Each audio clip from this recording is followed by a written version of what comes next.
ఇది మనకి ఉదయాదిత్య సముద్రం దగ్గర ఉండేది. ఆ స్లూయిస్ పోవడానికి వేసుకొని కాళ్ళు పెట్టి తొక్కుతూ నడుస్తూ పోయేవాళ్ళు. నేను ఆర్కియాలజీ డిపార్ట్మెంట్ వాళ్ళకి చాలాసార్లు చెప్పా, అయ్యా అది తీసుకొద్దామని. నీకు తెలుసు కదా వాళ్ళ సంగతి, వాళ్ళు వినలే. చివరికి తప్పని పరిస్థితిలో నేను నా స్టూడెంట్స్ను 30 మందిని వేసుకొని ఇక్కడికి వచ్చి ఒక ట్రాక్టర్లో వేసుకొని ఇక్కడ పెట్టాం. ఇది కుతుబ్ షాహీ టైంలో వచ్చినటువంటిది. ఇదేంటి అని అంటే, మనకి భువనగిరి యువతల ఒలిగొండకు అవతల వైపున నెమిలే అన్న ప్రాంతం ఉంది. ఆ నెమిలేలో మనకి మూసీ నది ఉంది.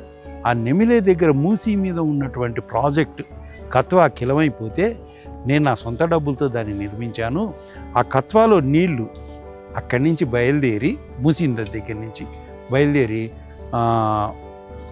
ఒలిగొండ, ఆ తర్వాత అక్కడి నుంచి ఉదయాదిత్య సముద్రం దాకా ఉండే నదులు, చెరువులన్నింటినీ నింపుకుంటూ వచ్చి ఉదయాదిత్య సముద్రంలో నీళ్లు పడేటట్టుగా చేశాను.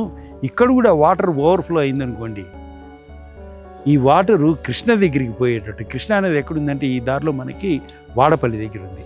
సో అక్కడి దాకా పోయేటట్టుగా నేను అరేంజ్ చేశాను అన్నాడు. అంటే నెమిలే దగ్గర నుంచి ఇక్కడికి దాదాపుగా 120 కిలోమీటర్లు. ఈ 120 కిలోమీటర్ల మధ్యలో ఉన్నటువంటి చెరువులు ఒకదాని చైన్ లింక్లో. వాళ్ళు కాకతీయులు ఎప్పుడు కూడా మాది గొలుసు కట్టు అని చెప్పుకోలే, మనం వాటికి పేరు పెట్టాం అనమాట. సో దిస్ ఈజ్, అండ్ ఇంకోటి దీని స్పెషాలిటీ అంటే దిస్ ఈజ్ బైలింగ్వల్. ఒకవైపు ఉర్దూలో ఇచ్చాడు అరబీ స్క్రిప్ట్, రెండోది తెలుగులో ఇచ్చాడు. సో ఇవి మనకి చాలా రేర్గా దొరికేటువంటివి. This is one of the best things we did. నా స్టూడెంట్స్ చేసిన పని గర్వంగా చెప్పుకుంటాం. చేసిన ఒక గొప్ప కార్యక్రమాన్ని గురించి చెప్పే శాసనాన్ని మీ సొంత డబ్బులతో ఇక్కడికి తీసుకొచ్చాం అంతే. అది నాది కాదబ్బా, పిల్లల ఉత్సాహం.